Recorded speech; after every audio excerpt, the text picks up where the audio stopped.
Hello, it's school holiday time and I've just done a quick video. Whether you are in a cold country or a hot country and you're on the weekend or you've got summer holidays, well, you wouldn't be in a cold country with summer holidays, would you? But if you're on break, then you might be wanting to do something with your children indoors or outdoors. And I've spoken a lot recently about balls and jumping and balancing, and I was speaking with a mum this afternoon and she was sharing how her son, who has been coming to me for therapy, has been encouraging the whole family to practice their jumping, and he has improved so much with his balancing on one leg. He was so excited to show me today. He's improved from 3 or 4 seconds up to about 7 seconds, and for him that's a big milestone and he's very excited.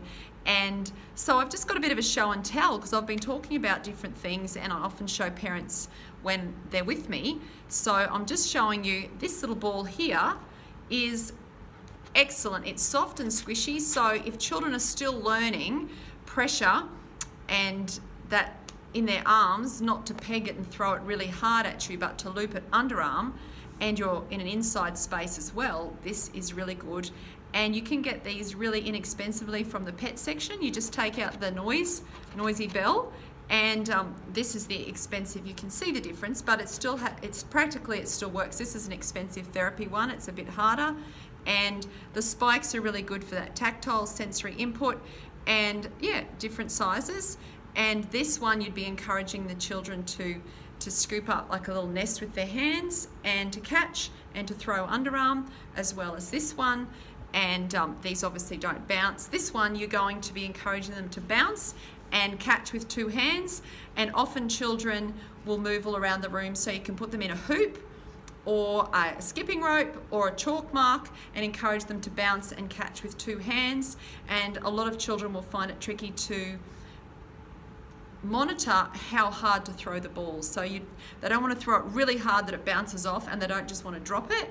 So sometimes I've put my hand on the child's arm here so they can get that feedback and they can feel the squeezing of your arm. Their muscle needs to contract and pressure against your arm to be able to throw it and drop it. Sorry, I'm expecting someone soon and I thought that was them. I wanted to get in a quick video.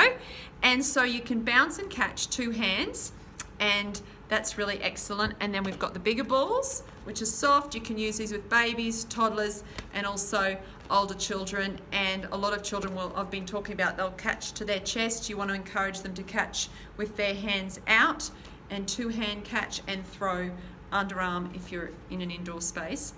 And then we've got the bigger one that's soft as well. So there's a few different size balls.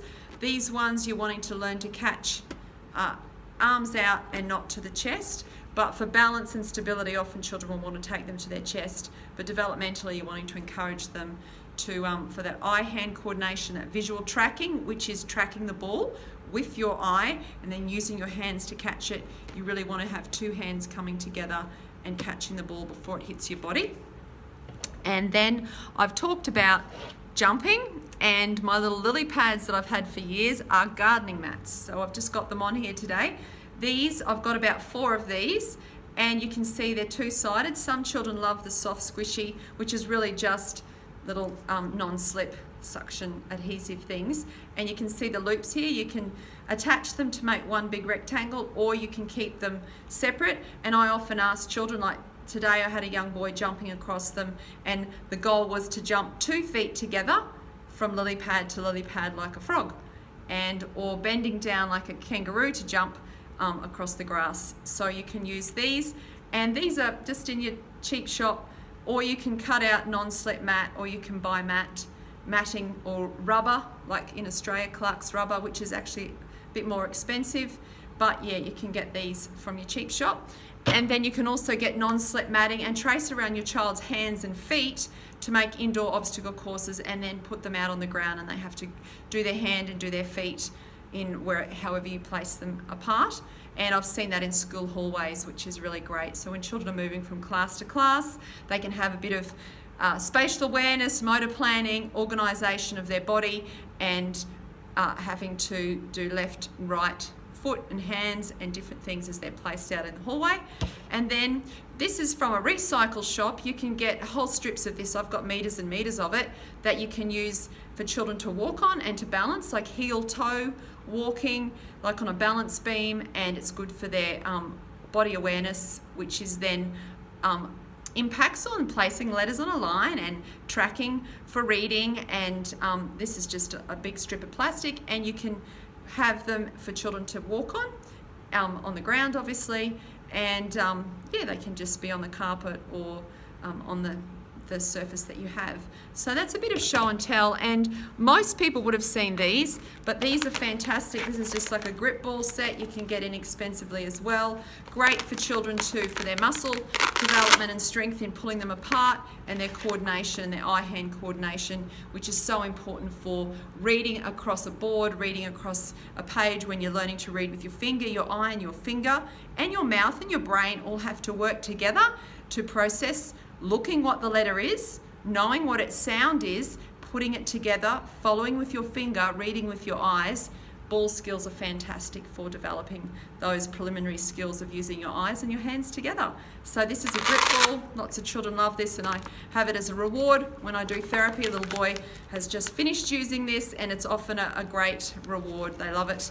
So yeah, get down to your local cheap shop and whoops, just moved the camera, sorry.